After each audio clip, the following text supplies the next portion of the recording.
Dans cette foule venue témoigner à Washington son amour à l'État d'Israël, vous ne trouverez quasiment pas de juifs. I believe God put a call in my heart to love Israel the way He loves Israel.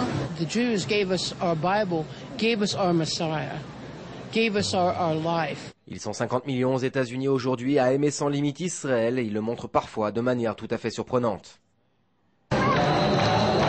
Ils chantent en hébreu bien qu'ils n'en connaissent pas un seul mot.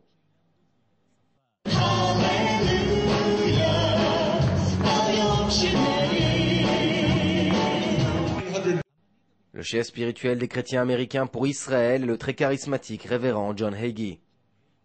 Everywhere I go in America, this question is asked: why do you people support Israel? We support Israel because we are Bible-believing Christians. John Hagee est devenu au fil des années un véritable phénomène aux États-Unis. Parti d'une petite paroisse à San Antonio, il est devenu l'évangéliste le plus connu dans le monde. Et il est celui qui est à l'origine de la création de l'Association des Chrétiens Unis pour Israël.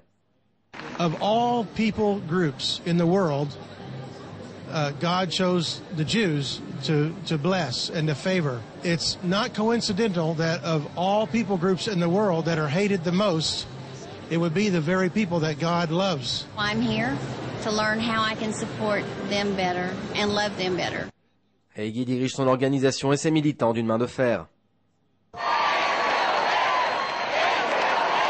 Les Israéliens et ces Américains partagent un ennemi en commun, l'Iran. Ahmadinejad will not respond to diplomacy. He's stalling for time to make nuclear weapons to attack Israel and to attack the United States. He will do it. Benjamin Netanyahou intervient par connexion satellite. L'ancien ambassadeur israélien à l'ONU Dori Gold est présent sur scène en compagnie de l'ambassadeur israélien à Washington, Salah Meridor. Les chrétiens unis pour Israël n'hésitent pas à utiliser tous les moyens pour émouvoir leur public, des drapeaux représentant les 12 tribus d'Israël, et puis pourquoi pas, un soldat israélien main dans la main avec un soldat américain, tout un symbole pour l'avenir. Et comme toujours au pays de l'oncle Sam, après avoir ouvert leur cœur, il est temps pour les chrétiens unis pour Israël d'ouvrir le portefeuille et d'offrir quelques centaines de dollars à la cause.